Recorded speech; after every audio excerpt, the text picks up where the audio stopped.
Shalom, peuple de Dieu. Adorable Père, dans le nom de Jésus, nous te disons merci pour ce moment précis que tu nous as donné pour l'intercession et la parole. Au nom de Jésus. Amen. Amen. Nous sommes toujours sur le pouvoir d'identité. C'est très important de voir et revoir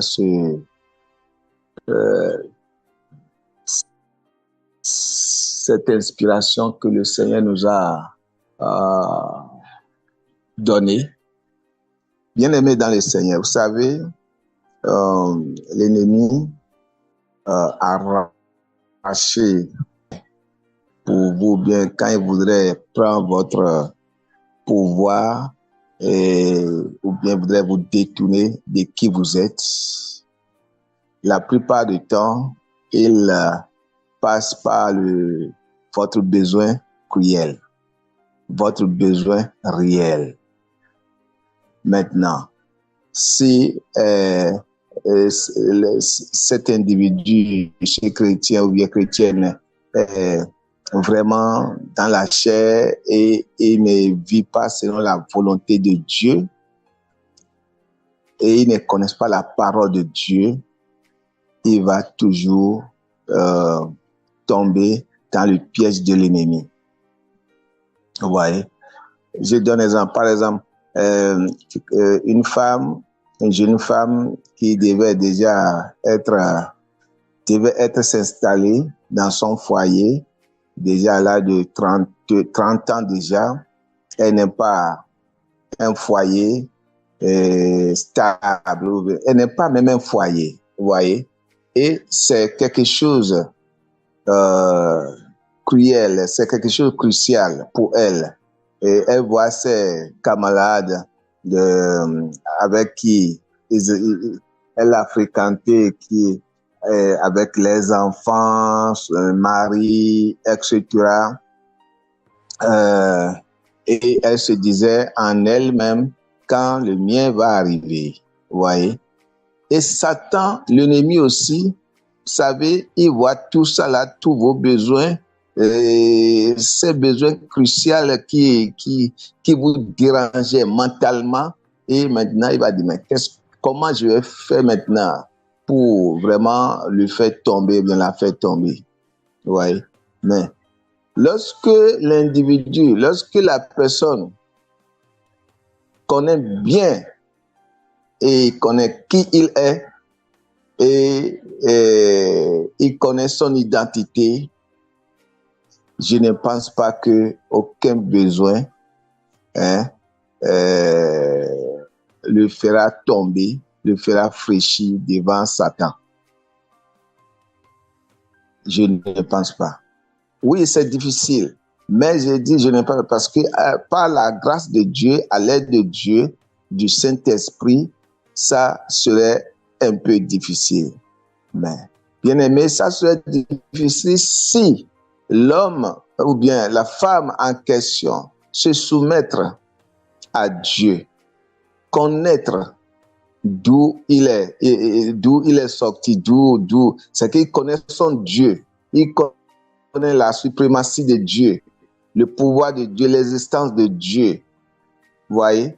Et ça, c'est pas parce que nous connaissons Dieu, nous avons sa suprématie, tout ça là, qui a fait qu'il n'y aura pas de tentation dans nos vies, il n'y aura pas de manquements dans nos vies. Des manquements vont arriver, des tentations vont arriver. Mais avec le temps, le Seigneur nous donne quoi? Il nous donne le pouvoir de dominer, il nous donne il nous donne la victoire. Bien aimé, la victoire est assurée toujours si nous restons dans sa volonté et si nous connaissons vraiment notre identité. C'est ça. Mais si vous ne connaissez pas, vous, votre identité, et vous ne restez pas dans la volonté de Dieu, et c'est comme ça, Satan, par ruse, a dribblé beaucoup des hommes et beaucoup de femmes dans le décor. Et c'est la lamentation, c'est la désolation. Vous voyez? Donc, je donne un exemple. Quand cet exemple, nous allons même le lire. ce qu'il a fait avec, je crois, avec Esau, dans Genèse chapitre 25. Nous allons regarder Genèse 25, partir du verset, à partir du verset 29, du verset 29,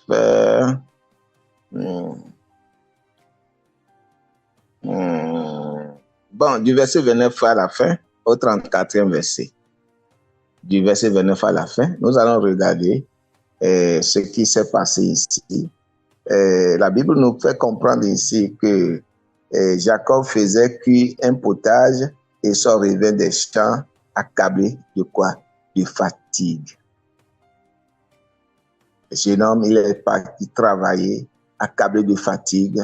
Et le verset 30 dit quoi? Et ce dit à Jacob, laisse-moi, je t'ai pris, manger de ce roux-là, car je suis fatigué. C'est pour cela qu'on m'a donné, c'est pour cela qu'on a donné à Esau le nom de don. Ouais. Donc, il dit, laisse-moi manger de ce que tu as préparé, je suis fatigué, donne-moi un peu ta nourriture.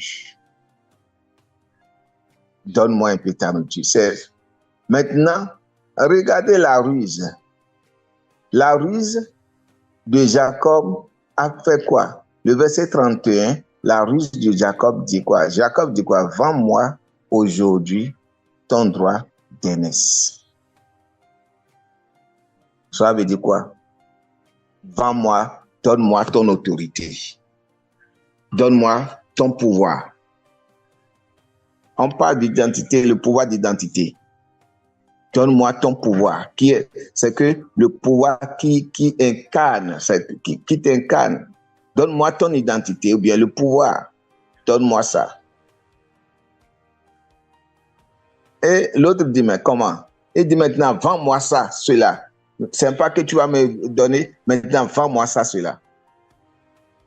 Oui. Dis, vends-moi ça, cela. Vends-moi aujourd'hui ton droit d'aînesse. Que c'est toi qui es grand frère, je sais. C'est toi qui es la grande sœur, je sais. Maintenant, là, dis que tu n'es plus maintenant. Dis que tu me donnes cette autorité. Dis que tu me donnes ce pouvoir. Dis-le seulement. À partir d'aujourd'hui, je ne suis plus la petite sœur. À partir de maintenant, je ne suis plus le petit frère. Vends-moi ça. Et Esau, banalement, ne comprenait rien, pensait que c'est de l'amusement. Qu'est-ce qu'il lui a dit? Il dit, mais voici, je m'en vais mourir. À quoi me sert ce droit d'aînesse? Lui, il a banalisé. Il n'a pas vu qu'il y a quelque chose au-delà de la faim. Il y a quelque chose au-delà de ce qu'il lui sentait. Il ne voit pas ça. Il a banalisé son identité.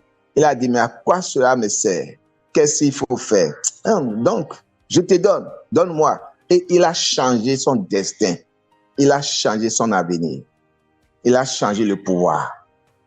Vous voyez? Donc, c'est ainsi, bien aimé, beaucoup de personnes, sans le savoir, par les confessions, par les actes, même parfois même en recevant des cadeaux, certains cadeaux que vous ne devez pas recevoir, en recevant certains cadeaux, vous transférez vos pouvoirs, votre autorité à l'ennemi sans le savoir. Vous voyez? Donc, c'est la même manière. Et vous savez, lorsque tu ne connais pas qui, j'ai donné l'exemple d'une dame qui devait être mariée, mais qui n'est pas mariée. Et quand elle est vraiment dans ce genre de besoins pressants, qu'est-ce qui se passe, bien aimé dans le Seigneur? Et c'est l'ennemi qui envoie maintenant un garçon. Et quand l'ennemi lui envoie ce garçon, il va dire que voilà, c'est ton mari. Alors que ce n'est pas son mari, juste pour le détourner. Et paf, qu'est-ce qu'ils vont commencer par se faire? Ils vont commencer par faire la fornication, vivre ensemble, comme homme-femme mariés. ce qui est abominable devant Dieu. Et beaucoup de gens dans le monde font ça et ils ne trouvent pas d'enfants. Ils disent, mais c'est quoi? Vraiment, ils font échographie, ils font tout, mais ils ne trouvent pas d'enfants. Pourquoi? C'est parce qu'il n'y a pas la bénédiction de Dieu dans cela. Ou bien certains trouvent la grossesse, ils trouvent d'enfants, mais les enfants nés, ce sont des enfants maladifs. Les enfants sont toujours malades, ou bien les enfants prématurés, c'est qu'ils meurent, etc. Beaucoup de choses se passent. Bien aimé, quand on est chrétien, on se soumet à Dieu, on respecte les ordres de Dieu et nous devons savoir que nous avons, nous quittons quelque part et il y a l'autorité qui est en train qui nous a incarnés, il y a un pouvoir qui nous a incarnés, nous devons respecter ce pouvoir-là. Si on ne le respecte pas et nous banalisons tout, ça va agir sur nous. Oui, cela va agir sur nous. Donc, voilà comment Jacob Esau a banalisé et dit, bon, qu'est-ce que cela me sert? Il a laissé son droit d'aînesse par morceau de nourriture. Et c'est comme ça. Tout est parti. Tout est parti. Vous savez, l'ennemi, quand il veut te prendre quelque chose de précieux en tant que chrétien, chrétienne, il passe toujours par tes besoins cruciaux, tes besoins importants. Tes besoins, c'est que tu as besoin de ces choses vraiment avec les larmes, tu as besoin de ça, tu as vraiment besoin de ça. Il passe par là pour t'avoir. Et si tu ne connais pas ton identité, si tu ne connais pas ta personnalité, si tu ne connais pas qui tu es, tu vas laisser tomber. Vous savez, comme Esau ne connaît pas son identité, il ne connaît pas qui il est, vous voyez qu'il a fait comment? Il a été chuté, il a laissé. Et Jacob a fait quoi? Jacob a pris maintenant accaparé de la bénédiction. Et c'est ce qui s'est arrivé plus tard dans l'avenir, quand son papa a dit, bon, elle a appelé l'aîné, dit maintenant, donne-moi à manger parce que je vais relâcher ma bénédiction avant de mourir. Et c'est l'acte qu'ils avaient posé pendant peut-être dizaines d'années, vingtaine d'années. Cet acte a fait que c'est Jacob maintenant qui a reçu cette bénédiction. C'est Jacob qui a reçu cette bénédiction. En tout cas, comme il n'y a pas le temps, enfin, Jacob aussi, il a reçu cette bénédiction. Aussi, ce qui n'est pas le tien, et tu le reçois aussi, vous savez, il y a l'amertume aussi. Lui-même, il a trouvé son compte dedans. Mais ce qui est important ici est qu'il a arraché la bénédiction de son frère parce que son frère lui a vendu ça inconsciemment, sans le savoir. Son frère ne connaît pas son identité, qui il est réel. Il a tout banalisé. Voyez-vous. Nous allons regarder un autre verset biblique ce soir. Cela s'est passé avec le Maître lui-même. Le Maître Jésus-Christ lui-même.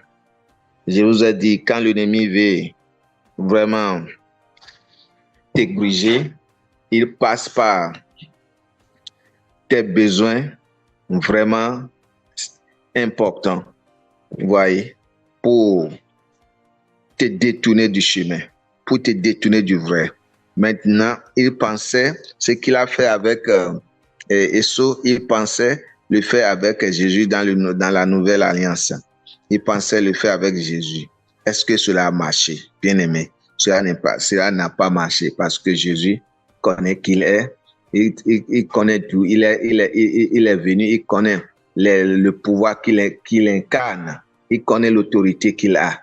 Vous voyez, dans Matthieu chapitre 4, verset 4, du 4e verset jusqu'au 11e verset. Vous voyez? Donc, nous allons aller rapidement à cause de temps.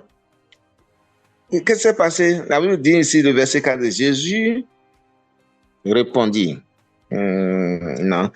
S'il vous plaît, nous allons monter un peu. Corrigez-moi ça. Frère, ici, corrigez-moi ça. Allez au Matthieu chapitre 4, toujours du verset 2 au 11e verset. Je vais monter un peu. Merci. Merci. Donc, alors, après avoir jeûné 40 jours et 40 nuits, et il eut faim, Jésus, ça, vous voyez, il eut faim. Il a faim comme nous, comme les hommes. Jésus a faim après avoir jeûné. Maintenant, le verset 3 dit, le tentateur s'étant approché, lui dit, si tu es fils de Dieu, ordonne que ces pierres deviennent des pains. Condition, si tu es fils de Dieu. Mais qu'est-ce qu'il ordonne? Parce qu'il a vu qu'il a faim, il a besoin de la nourriture. Il a besoin de la nourriture. Maintenant, il faut passer par là. Il faut les piéger par là. Il y a des gens, on les piège par la nourriture, on vous piège par la nourriture, on vous piège par, je ne sais pas, désordre et le diable. Il y a des femmes, on vous piège, ou bien des hommes, vous piègent, les femmes vous piégent par le sexe et vous tombez dedans comme ça. Vous voyez, c'est parce qu'on ne sait pas qui. On ne connaît pas notre autorité. Et nous ne pourrons pas le savoir si nous ne sommes pas vraiment dans la parole. Amen. Ok, j'ai encore un peu de temps. Alors, le verset 4 dit quoi? Le verset 4 dit, Jésus, quand cela s'est passé, qu'est-ce que Jésus a dit?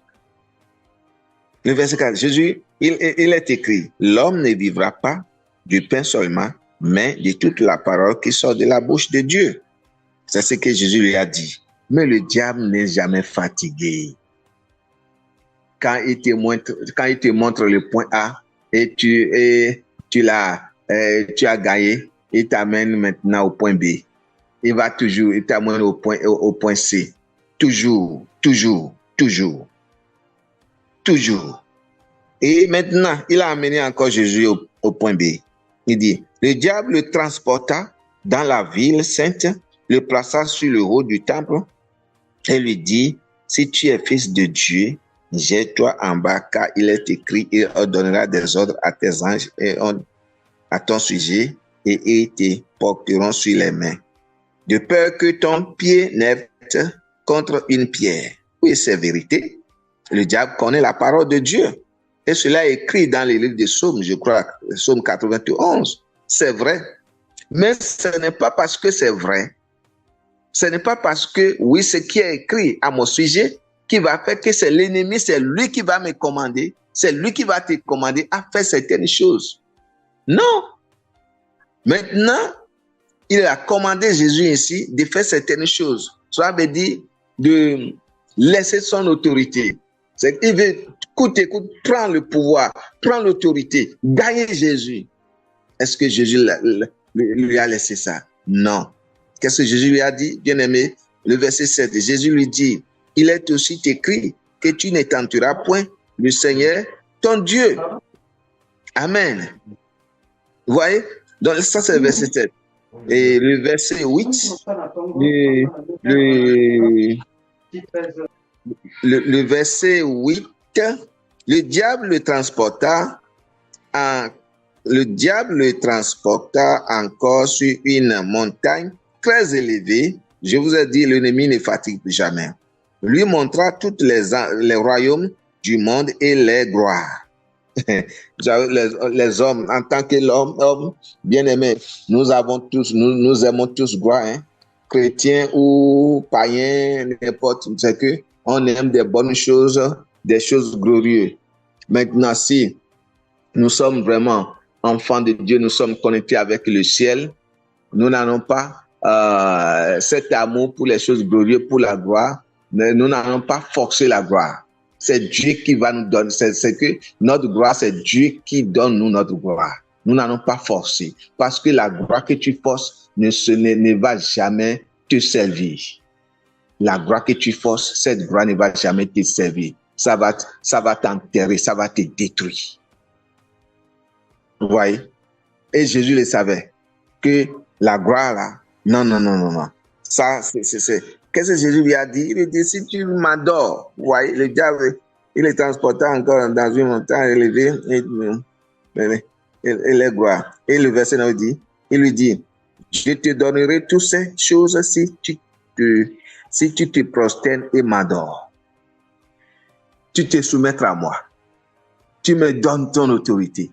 Tu me donnes, alléluia. Si tu me prosternes, tu m'adores. Oui, le diable veut qu'on l'adore.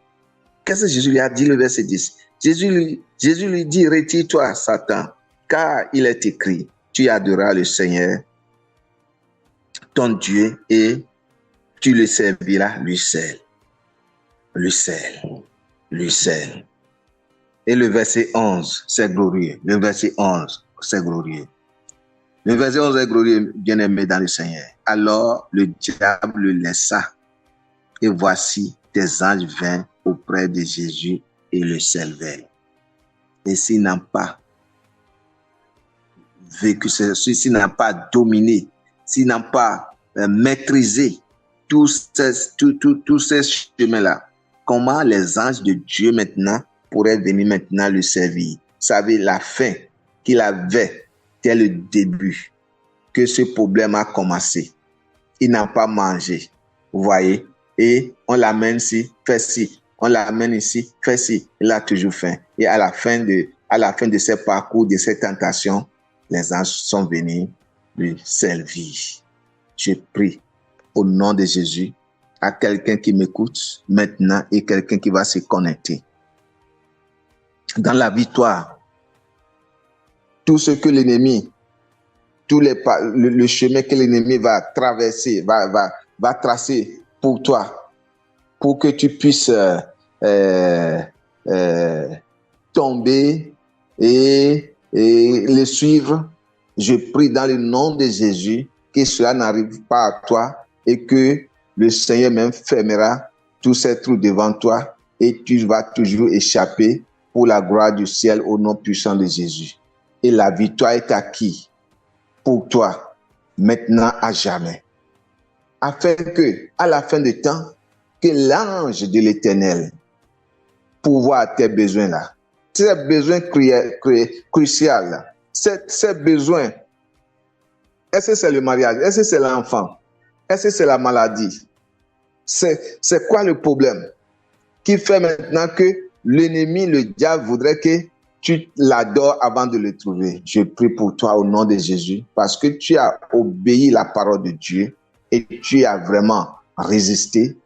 Le Seigneur te bénisse et que sa gloire t'accompagne à chaque instant. Au nom de Jésus. Amen.